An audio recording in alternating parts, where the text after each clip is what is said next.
Hi friends, welcome back to Erippori kitchen. ഞാൻ Milu George. ഇന്നും നമ്മൾ വന്നിരിക്കുന്നത് നല്ല കിടുക്കാച്ചി ഒരു ബീഫ് വറുത്തരച്ചതിൻ്റെ റെസിപ്പി ആയിട്ടാണ്. സിമ്പിളായിട്ട് ഹെൽത്തി ആയിട്ട് ചെയ്യാൻ പറ്റുന്ന ഒരു റെസിപ്പിയാണ്. നമുക്ക് എങ്ങനെയാണ് ചെയ്യുന്നതെന്ന് നോക്കാം. ഞാനിവിടെ മസാലകൾ എടുത്തിട്ടുണ്ട്.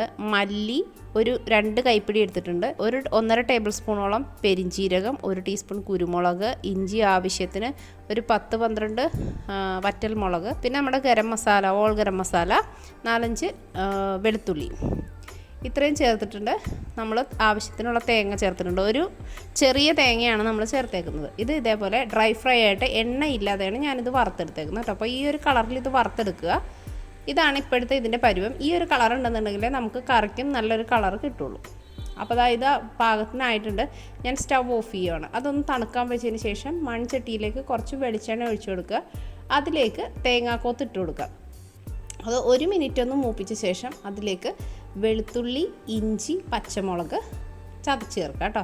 അപ്പോൾ വെളുത്തുള്ളി, ഇഞ്ചി വളരെ കുറച്ചെടുത്തേക്കുന്നത് നമ്മൾ തേങ്ങ വറുത്ത കൂട്ടത്തിൽ കൂടുതൽ ചേർത്തിട്ടുണ്ട്, അതുകൊണ്ടാണ്. ഇനി ഈ ചതച്ചത് നമുക്ക് ഇതിൻ്റെ അകത്തേക്ക് ചേർക്കാം. അതിൻ്റെ പച്ചമണം മാറുന്നവരെ ഒന്ന് വഴറ്റിയെടുക്കണം. ഇത് ഒരുവിധം മൂത്ത് വന്നിട്ടുണ്ട്. ഇതിലേക്ക് നമ്മൾ ചേർക്കാൻ പോകുന്നത് 2 ഇടത്തരം സവാള അരിഞ്ഞതാണ്. ഇല്ലെങ്കിൽ ഒരു വലിയ സവാള എടുത്താലും മതി. ഇത് ചേർത്തിട്ട് അതിൻ്റെ പച്ചമണം മാറി സവോളയും വെളുത്തുള്ളിയൊക്കെ ഒന്ന് വാടി വരുന്നവരെ നമുക്കൊന്ന് വഴറ്റാം. ഒരു 1/2 ടീസ്പൂണോളം ഉപ്പ് ചേർത്ത് കൊടുത്തിട്ടുണ്ട്.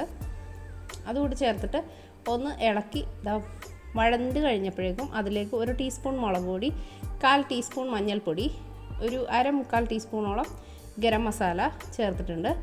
ഇതൊന്ന് മൂപ്പിച്ചെടുക്കാം. ഇതിൻ്റെ പച്ചമണം മാറി വരുമ്പോൾ നമുക്കിതിലേക്ക് ഒരല്പം കുരുമുളക് പൊടിയും കൂടെ ചേർത്ത് കൊടുക്കണം. അതും ഒന്ന് ഇളക്കി യോജിപ്പിച്ച ശേഷം ഒരു ചെറിയ തക്കാളിയാണ് ചേർത്ത് കൊടുത്തേക്കുന്നത്. നല്ല പഴുത്ത തക്കാളി എടുക്കുക കേട്ടോ.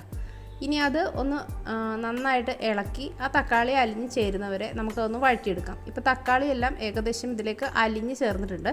ഇനി നമ്മൾ വറുത്തരച്ച് വെച്ചിരിക്കുന്ന തേങ്ങ, അത് വെള്ളം ചേർക്കാതെ അരച്ചെടുക്കണം. അത് ഇതിൽ ചേർത്തിട്ട് ഒന്ന് ഇളക്കിയെടുക്കുക. ജസ്റ്റ് ഒന്ന് എണ്ണ തെളിയുന്നവരെ നമ്മളിതൊന്ന് വഴറ്റിയെടുക്കണം. അപ്പോൾ വറുത്തരച്ച് തേങ്ങ ആയതുകൊണ്ട് തന്നെ പെട്ടെന്ന് അതിൻ്റെ എണ്ണ തെളിഞ്ഞ് ഈ ഒരു പരുവത്തിൽ നമുക്ക് കിട്ടും. അപ്പോൾ ഈ ഒരു പരുവം എന്ന് പറയുമ്പോൾ ഇത് കണ്ടോ, നമുക്ക് ശരിക്കും എണ്ണ ഇങ്ങനെ കിരിഞ്ഞ് വരുന്നൊരു പരുവം, അതാണ്. നമ്മൾ വളരെ കുറച്ച് എണ്ണ ചേർത്തിട്ടാണ് ഈ ഒരു കറി ഉണ്ടാക്കുന്നത്. ഇങ്ങനെ ആയി കഴിയുമ്പോഴേക്കും നമ്മൾ ഉപ്പ്, മഞ്ഞൾപ്പൊടി, ഗരം മസാല, മുളക് പൊടി ഇത്രയും 1/2 ടീസ്പൂൺ വീതം ചേർത്ത് വേവിച്ച ബീഫാണ് ഇതിലേക്ക് ഇട്ട് കൊടുക്കുന്നത്. ഏകദേശം 5 വിസിലോളം കേട്ടിട്ടുണ്ട്. 1 kg ബീഫാണ് നമ്മളിതിലേക്ക് ചേർത്ത് കൊടുത്തേക്കുന്നത് കേട്ടോ. ഇനി നന്നായിട്ട് ഇളക്കി ഒന്ന് നന്നായിട്ട് അരപ്പുമായിട്ട് മിക്സ് ചെയ്യുക. നമ്മൾ മിക്സി കഴുകിയ വെള്ളമാണ് ഇതിലേക്ക് ഒഴിച്ചു കൊടുക്കുന്നത്. ആവശ്യത്തിനുള്ള ഗ്രേവി നമുക്ക് ചേർക്കാം. അതിനുശേഷം ഇത് നന്നായിട്ട് ഇളക്കി കുറുകി വന്നു കഴിഞ്ഞപ്പോഴേക്കും അതിലേക്ക് നല്ല കറിവേപ്പില ചേർത്ത് കൊടുത്തിട്ടുണ്ട്. ഇതിൻ്റെ യഥാർത്ഥ കളർ എന്ന് പറയുമ്പോൾ ഇതിപ്പോൾ നമ്മുടെ വീഡിയോ ലൈറ്റിൽ എടുത്തതാണ്.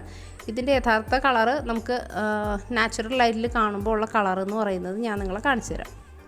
അപ്പോൾ എൻ്റെ വീഡിയോ ഇഷ്ടപ്പെടുകയാണെന്നുണ്ടെങ്കിൽ ചാനൽ ഒന്ന് സബ്സ്ക്രൈബ് ചെയ്യാനും ലൈക്ക് ചെയ്യാനും നിങ്ങൾ മറക്കരുത്. ഇഷ്ടപ്പെട്ടാലൊന്ന് ഷെയർ ചെയ്യാനും കൂടെ ശ്രദ്ധിക്കുക.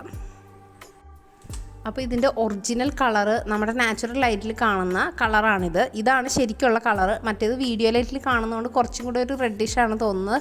ഇതാണ് കറക്റ്റ് വറുത്തരച്ച്. നമ്മുടെ വറുത്തരവ് പാകമാണെങ്കിൽ മാത്രമേ ഈ ഒരു കളറ് കിട്ടുള്ളൂ.